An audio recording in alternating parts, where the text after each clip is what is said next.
Hello everyone, Treecks here and welcome back to The Legend of Zelda, A Link to the Past.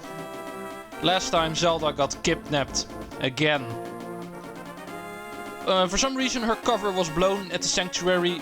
Agahnim found out where she was and he kidnapped her again. Only this time she's not in the castle basement, she was actually immediately taken to the castle tower.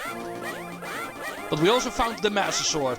So with that we are able to first of all break the magic barrier in order to enter the tower of the castle in the first place. And immediately also have that as a way to defeat the wizard himself. The whole reason why we got the Master Sword. Because the wizard is too powerful magic-wise. We can only thwart that with the power of Evil's Bane, the Master Sword. And of course, getting to the top of that tower is not going to be easy. The wizard has a lot of soldiers in his service. These ball and chain soldiers, for instance. We already saw one of them in the very first part when we tried to rescue Zelda from her cell. Only this time they start appearing as regular enemies, as you can see. Even the Master Sword does not take these guys out easily, as you can see. They take a couple of hits. That's going to be the basic gist of this tower. It's a lot of rooms with a lot of pretty heavy-duty enemies that we need to defeat in order to get keys or just unlock the doors normally and make our way further and further up the tower. And we just climbed the tower in the previous dungeon. We're already climbing another tower. Oh, thank you. Enemies rarely drop healing items in this place, I've noticed in the past, so whenever one randomly drops a fairy, that is definitely something I'm not going to skip out on. There's a lot of dark rooms in this tower as well, as you can see. Most of the enemies are therefore somewhat invisible, because Link himself actually has a little bit of light, as you can see. But the enemies do not, so be careful for those. Especially in a maze-like area like this. Which becomes even more annoying, because we can't really see. Let's see, this is a switch, yeah. Open up the door. Of course, our eye is on the chest that is further in this room. Let's light up this place so we can see a little bit better. Ah, there you are. See the chest. For the key. Okay, there's nothing else here. So let's make our way to the key door at the bottom. We've already seen that. There you are. Let's move on.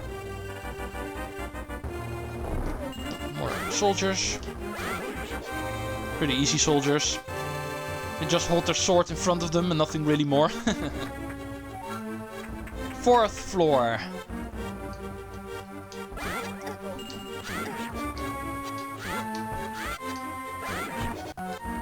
Okay, I did not hear a door unlock, so apparently it was already open.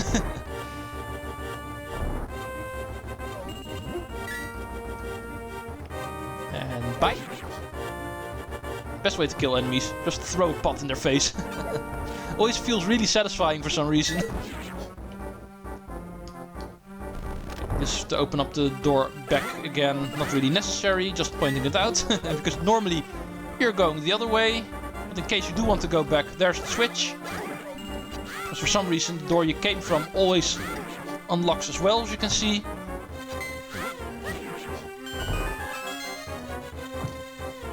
It's not really necessary lighting this place up, it's just an easy room. Okay, there's a tile here. First let's take out the enemies. That's a little bit more important, I think. Okay, let's go see what you have to say, old man. Listen well, Treecks. Even with the Master Sword, you cannot inflict physical harm on the wizard. You must find a way to return his own evil magic power to him. Okay. Interesting. We bring the Master Sword to this place because it's the only thing that can defeat the wizard. And now you're telling me that even that can't defeat him. Only his own magic can. And why did we even bring this thing? But trust me, you will find out what it exactly means in a minute once we meet the wizard. Because, spoiler alert, we're going to meet the wizard today. As if that is a surprise. We're climbing his tower after all. Not really his tower, it's the King of Hyrule, but since he took his place over, Basically his tower now. Go away. Way too many enemies all of a sudden. Since one of them is a ball and chain enemy. I can just ignore you, but where's the fun in that?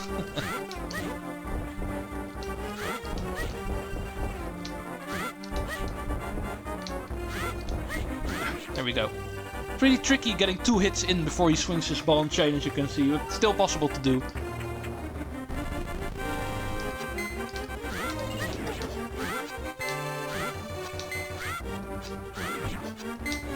Okay, there we go. Another set of useless enemies taken out because the door was already open. Okay, bye. Have a nice flight. You go join him. Okay, here we have the final staircase leading up to the top of the tower. Let's go confront our little wizard friend, who's not really our friend. Ah, Treecks, I've been waiting for you. I thought I would make Zelda vanish before you. Behold, Princess Zelda's final breath.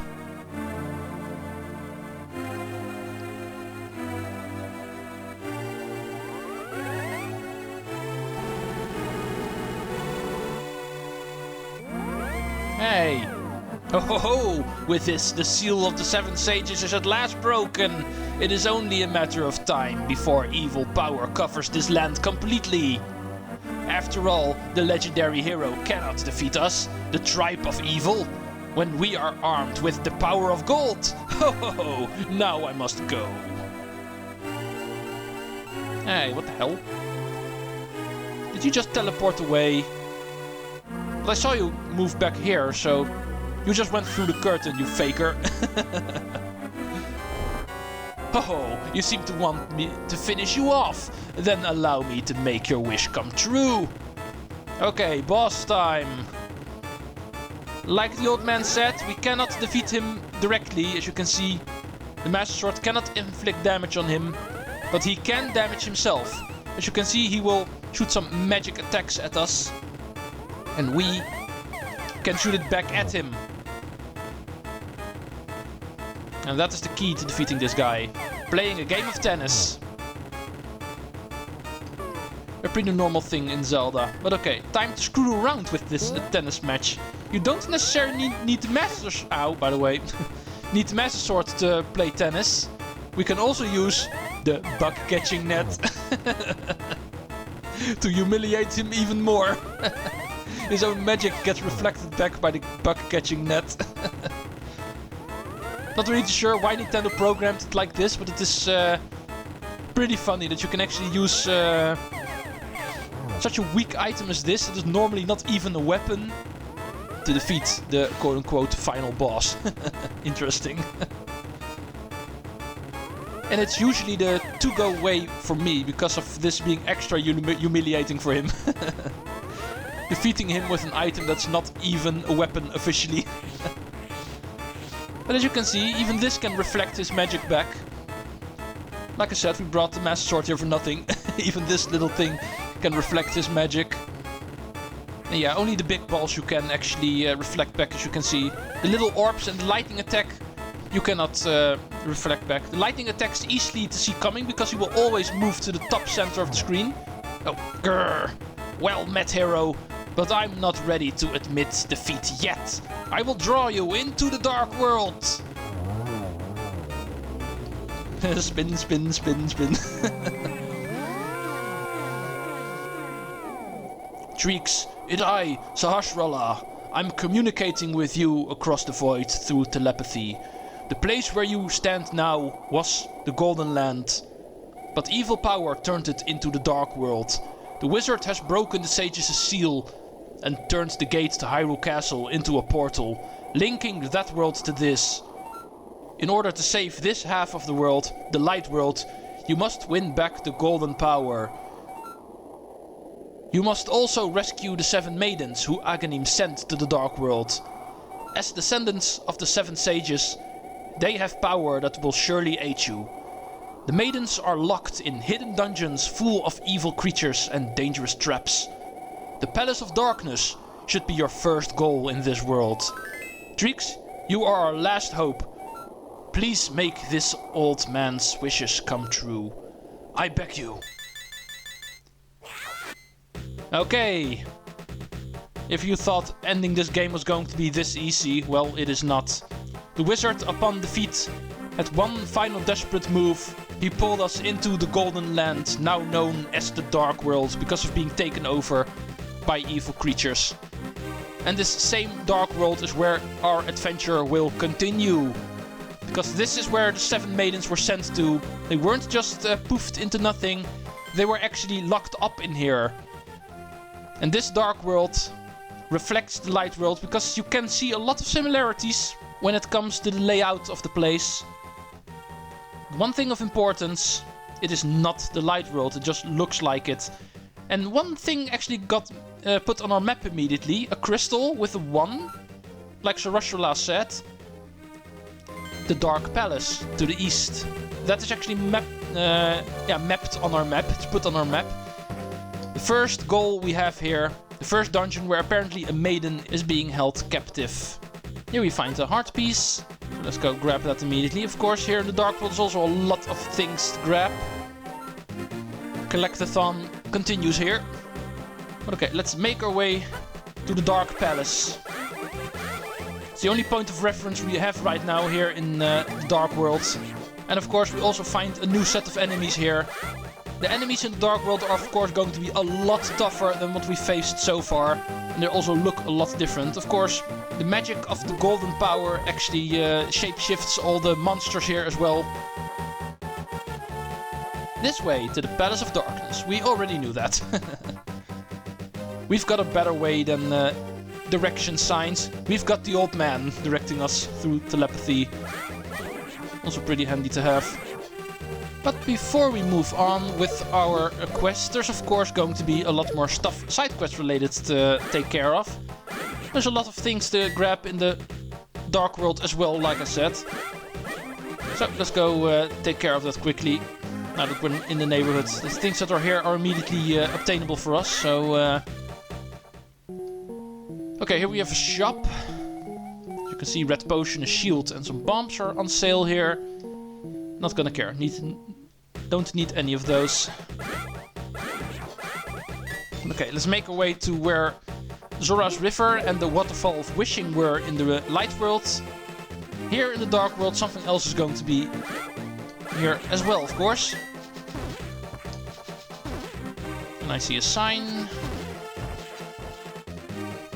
This way to the Lake of Ill Omen. That sounds a lot worse than Waterfall of Wishing. But still, even though it sounds dark, which it should, because it's the Dark World after all. But there's still something for us to grab there. Darkness or not, there's something there that we want. So we're still going there. And since it's already obtainable to us, might as well take care of this immediately. Okay, welcome to the Lake of Ill Omen. Curses to anyone who throws something into my circle of stones. I like being cursed, so let's throw something in this circle of stones. Because if a sign says not to do it, of course we are going to do it. And this will happen. Ooh, it's a big fish. Was it you who disturbed my peaceful nap? I will give this to you if you go away. Ooh, it's another medallion. This is the Quake Medallion. Its magic causes the ground to shake and defeats nearby enemies. Watch your magic meter. Second medallion. We are getting a lot of medallions all of a sudden. Most of these are actually screen nukes, like I explained, which you can use in order to destroy all enemies in one way or form. So, might as well show that off immediately, since explaining it in words is fun, but seeing how it actually works probably works even better. This is the Ether Medallion. As you can see, we do a lightning strike and everything on screen immediately dies. But we're not just picking it up for screen nuke purposes. These items are actually also required later on. This is what the Quake Medallion does. As you can see, we do an earthquake and all enemies don't immediately get destroyed, but they do get turned into something harmless. All of the tough enemies are suddenly gels that are taken out in one hit. So basically also a screen nuke, just a little bit of a different one, you might say. But that's actually the basic use of the medallions that you can find in this game. It does use a crap ton of magic, as you can see. I've only shown off twice, and I'm already down half my magic. So they are really expensive in their cost, as you can see. Therefore, I usually don't use them practically when it comes to combat. But there's other uses for them later on in the game, so you still need to pick them up. These are not here to make life easier for you. They're actually required, so don't skip out on them. Okay, that little detour put aside, it is time to return to the story. Eastern Palace is up, and if you might have noticed from the map, like I explained earlier, the map reflects the light world. It is actually at the exact same location where the very first dungeon in the light world was as well, Eastern Palace. Here in the dark world, it is actually the Dark Palace. Still kinda situated in the same location, you might say. So let's make our way there. Because everything else to the south is blocked off. There are a couple of things in the way that we can't do anything about. So we're stuck here. We are forced to the east. Okay, let's first take a look at everything near the entrance. Ooh, apples. These you can actually use to heal yourself. Sometimes if you run into trees, apples can be knocked out of them. Does not always happen, as you can see, but it is a random chance. And this one was full of bees, so let's move out of here. It's a great fairy fountain in this cave.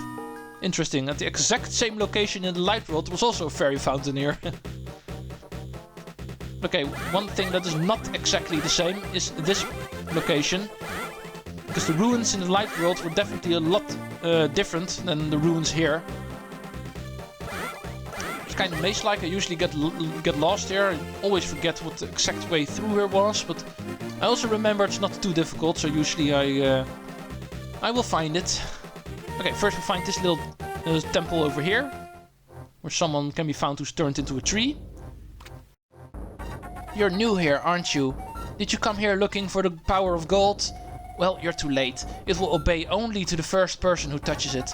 The man who last claimed the power of gold wished for this world. It reflects his heart. Yes, I came here out of greed for the golden power. And look what happened to me. To restore the golden land, a person worthy of the golden power must defeat the man who created this place. Until then, I'm stuck in this bizarre shape. But what a mischievous thing to leave lying around. The power of gold. Triforce. And finally, someone drops the name of the power of gold. The Triforce! Remember that from the very first game? The power of the gods that is able to grant wishes if you collect it. That is apparently what is the golden treasure lying around in the golden land. And the last person who touched it actually was the person also responsible for creating the dark world, it seems. He wanted this land of monsters, but why would anyone ever want that? A land full of monsters and darkness. The Triforce. It is on our to-get list right now. Okay, moving on through the ruins. As you can see, we have these patches below these hedges, which we can actually go through. The arrows actually help us indicate they are there. And if you look closely, you can actually see a pathway through them. Pretty hard to see, but you actually can see a little bit of a pathway through these hedges if you look close enough. That's actually what we need to use in order to get past here. Okay, this one we want to go here, and then to the east. And here we can exit. Hey, I see something purple beside me. If you look closely, you can see something is following us. It's a monkey. Interesting. I'm Kiki the monkey. Kiki. I love rupees more than anything. Can you spare me 10 rupees? Might as well give him. It's a cute monkey after all. Good choice. I will accompany you for a while. And yes, you're going to want to pay him because he's actually going to be required later on. So pay the monkey and make him follow you around. Careful for the Hinoxes here. These are pretty tricky enemies. They throw bombs around and hurt a lot when they hit you, so be careful. Like I said, enemies are definitely a lot harder here in the Dark World. It's a place of evil after all, so they're supposed to be. Okay, Okay, here we have the dungeon, but it seems to be closed. That is a pretty bad sign. Okay, our adventure is already over, it seems. The dungeon is closed. But luckily we've got a monkey with us, and he might be able to help us out. Key, key, key. If you give me 100 rupees, I will open the entrance for you. What will you do? Well, 100 rupees is a lot, but once again, it's required. Good choice. Then I will get 100 of your rupees. But it's not for nothing. We will press the switch on the roof, and the place is open, so we can enter. Level 1, the Dark Palace. The first place where we're going to try to rescue the maidens that were sent here by Agahnim in order to break the seal to the Dark World. From this point on, A Link to the Past will truly begin. The true dungeons of this game will start next time. Hope you enjoyed. Thanks for watching, and Treecks out. See you next time.